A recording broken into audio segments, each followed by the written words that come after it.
So in 2022, the City of Melrose engaged in a diversity, equity, and inclusion assessment process designed to collect information about racial climate in Melrose.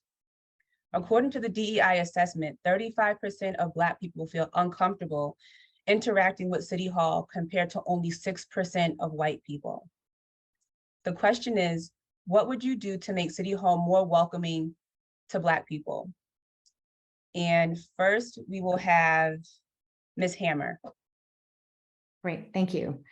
So when you step into someone's home, you get a sense of who lives there. It's most obvious by the art or the photos on the walls. And from that, you get a sense of whether you are comfortable, welcomed, or you belong. City Hall is the people's home. And so I want to open it up. I want everyone to feel welcomed and a sense of ownership and pride when walking into our home. I want to open up our space for community meetings that are more informal, for other groups to come in and for more public interaction and learning together. And I want to bring City Hall out to the people, offer services that we have where people actually are. And so again, the City Hall is the people's building, and that's how I see it. I have heard too often that our City Hall, especially our council chamber, doesn't feel as welcoming and warm. I want to be able to honor our history while creating some belonging spaces and welcoming warm spaces for residents in Melrose today. I want to put public art and impact the building on the walls and in our halls so that Melrosians can physically see themselves inside City Hall, solicit proposals from artists of color, and to exhibit with a reception to invite everybody to come in for a discussion. And also, very importantly, government works best when it is representative of the people we serve. We need to invest real time and real money in hiring people of color and take a proactive outreach approach to really find folks that we need to represent us inside City Hall. Again, City Hall is our building, it's our home, and it also has a beautiful front lawn. So let's all come out and use it. Thank you. Thank you so much. Next, Ms. Madero Solano. Thank you. You know, government in general, even here in Melrose, has not always done a very good job of making people of color feel welcome or feel like they'll get the same respect and service as other people. We need to acknowledge that history and reality openly. Then we can look to find ways to make City Hall more open and welcoming. To me, that means creating a customer service oriented atmosphere. That means adding wayfinding assistance such as signage. And I think adding a greeter is a great step and something that I advocated for 4 years ago in the mayor's race. I'm glad to see that Mayor Broder has put this into practice. And we have to make sure that, you know, all of our employees remember that first and foremost, we're customer service, we are public servants. And our goal must be that everyone interacting with City Hall feels welcome and that their concerns and issues are taken seriously and will receive the same priority. That attitude needs to start with the mayor, and as mayor, I will do that.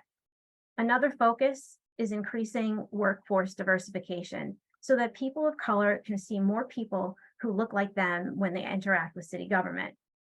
My experience on the Labor and Personnel Relations Policy Committee of the Mass Municipal Association and in working in municipal resources in the town of Norwood would be an asset in this area. On the hiring front, we should be doing things like removing names and even addresses from resumes so that we're looking more clearly at a candidate's experience and removing inherent bias from the hiring process. In general, we need to go out and into communities of color to recruit people to choose careers in municipal government. We also need to look at creating more stepping stone positions that will allow people to get their foot in the door. For example, hiring more EMTs could get them on the job training, and later they can become higher paid, full-fledged paramedics. This could help some of our overall staffing issues across the board. And if we encourage people in communities of color to apply for these positions, for example, student teachers or paraprofessionals, they may then have the opportunity to further their education while earning money and diversifying our workforce and providing much needed racial mirroring in our community. Creating an open government in which people feel welcomed and encouraged to participate is one of my top priorities. And as mayor, I'll be focused on creating a more welcoming environment at City Hall. Thank you so much. And now we will hear from Ms. Grigoritis. Thank you. I just want to first acknowledge that the data that was presented as part of this question is concerning.